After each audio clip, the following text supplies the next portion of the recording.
Numbing pain. Hi, so I just wanted to stitch this back to explain a bit more what numbing pain refers to, because a lot of us, generally people, it's like numbing pain, what is that? What does that mean?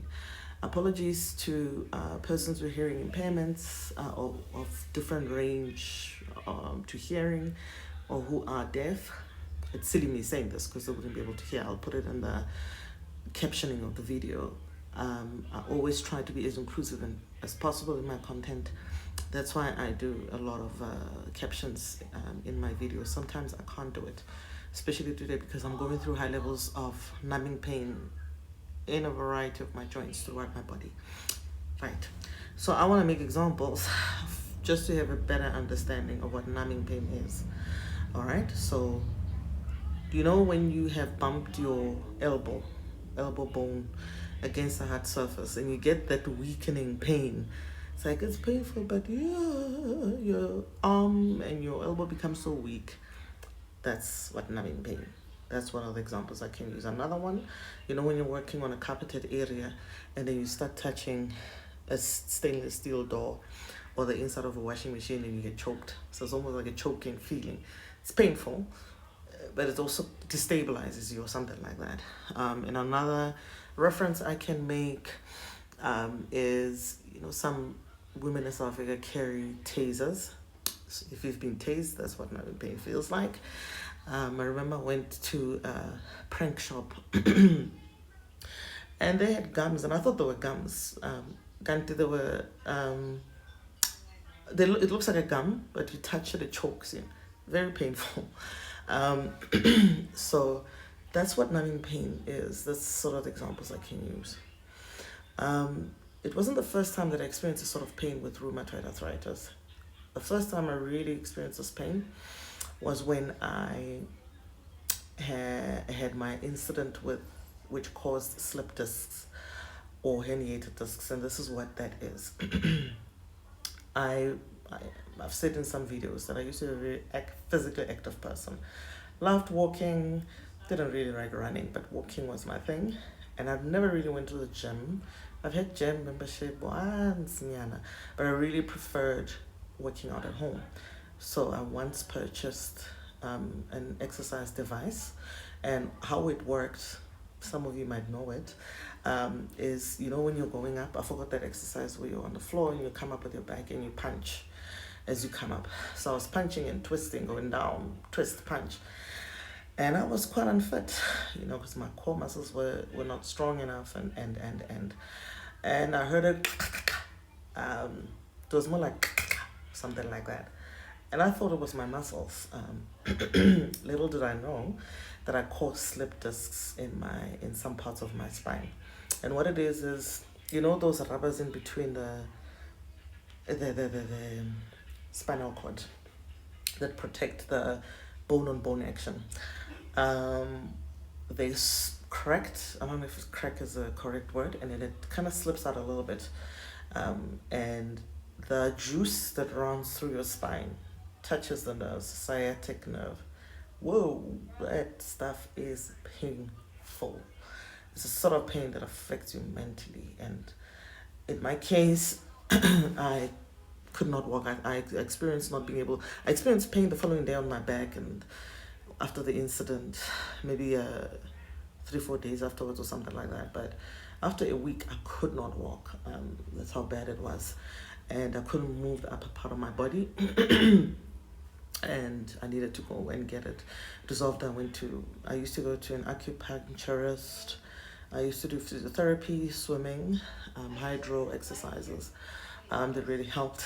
I also had one of the physiotherapists use, I don't know what is it with me and being choked, but she had a device that released, I think it's electromagnetic energy or something like that.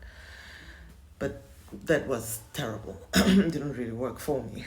So, you know, it was really my first time, and that's more than 10 years ago that I had this incident of slip discs. The pain doesn't ever go away, it just sort of ranges from day to day. And now having rheumatoid arthritis obviously has compounded the problem even further, because as I've said before, with rheumatoid arthritis, all the joints are affected on both sides of the body, right? And with the slip disc, sometimes it's so bad, not just in walking, but in bowel movements. So you can't do a number two because you have to push. And, your tummy or core muscle is related to your back and wada. And obviously I had difficulty in driving, etc. Hence, after my first car, the cars after that were automatic cars. Didn't resolve the issue completely, but it definitely alleviated the pain I would experience while I'm driving a manual car. I'll get into that as well. So in terms of nagging pain when it comes to rheumatoid arthritis, it's so bad today. It's in my toes, it's in my ankles, my knees, my wrists, my fingers, my hands. So what the impact of this is, as I've explained, it's a type of pain where you don't have power. Your power is limited. So I would have problems with opening jars, opening bottles. I'll have a problem with fine motor skills. Sometimes it's difficult for me to write and hold a pen. Feeding myself with a spoon. Definitely can't use a fork and knife. Definitely can't use a chopstick. So I'll just stick to using my African hands while I eat. But it's also very difficult I'm literally holding my tablet with both hands and I'm balancing because I tend to lose power. And because I like to talk with my hands as well. If I shift one hand, the other one so the tablet is going to fall. So with the lower part of my body, in terms of knees, it becomes very difficult to walk. Another reference that I can make in terms of numbing pain and walking, closest example I can also make or reference is if you can imagine someone puts a rubber band, or when a rubber band, when we were kids, I still do it as an adult, I would do stuff like this, where you would put the rubber band, I was holding it with one hand for too long. Have the rubber band around, if you imagine the rubber band is around your knee or legs or something like that, and you have to move, but you're restricted back. That's what numbing pain and walking feels like. Okay? I'm shaking because I'm in a lot of pain. So, yeah. And then in terms of driving, that will obviously be incredibly difficult. Unfortunately, even with an automated oh gosh, now I'm having brain fog.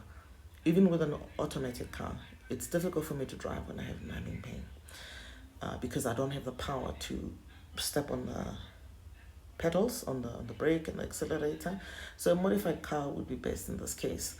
Yes, will be using my hands, but because I know how to rotate my hands a certain way so that I don't twist my wrists. It's not 100% safe, but it's better. I might as well get a Tesla, I guess. Elon Musk will be happy. Anyway, so that's what numbing pain does and the impact of it. I hope you gain a little bit more understanding what that is. And really what causes it is inflammation. As I said, with autoimmune disorders, with rheumatoid arthritis, the immune system mistakes, in my case, all the joints of my body as a foreign body. So it's trying to get rid of my joints. That's in a nutshell what it is. Partly. So inflammation is a reaction of the body. Ne? I'm not a doctor. Definitely not a doctor, Matthew. I'm not trying to be one. But I'm just trying to explain it in simple terms. That it would be hot. It's hot around the joints where I'm feeling numbing pain, because that's the response of the body when you have a foreign body in your body.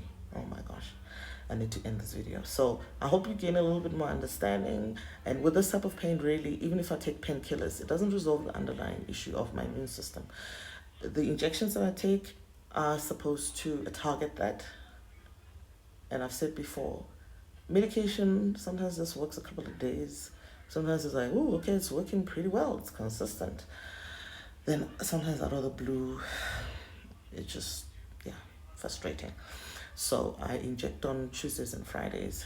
So I'm looking forward to Tuesday, but I have to suffer Sunday and Monday. Thank you so much for listening in. Oh,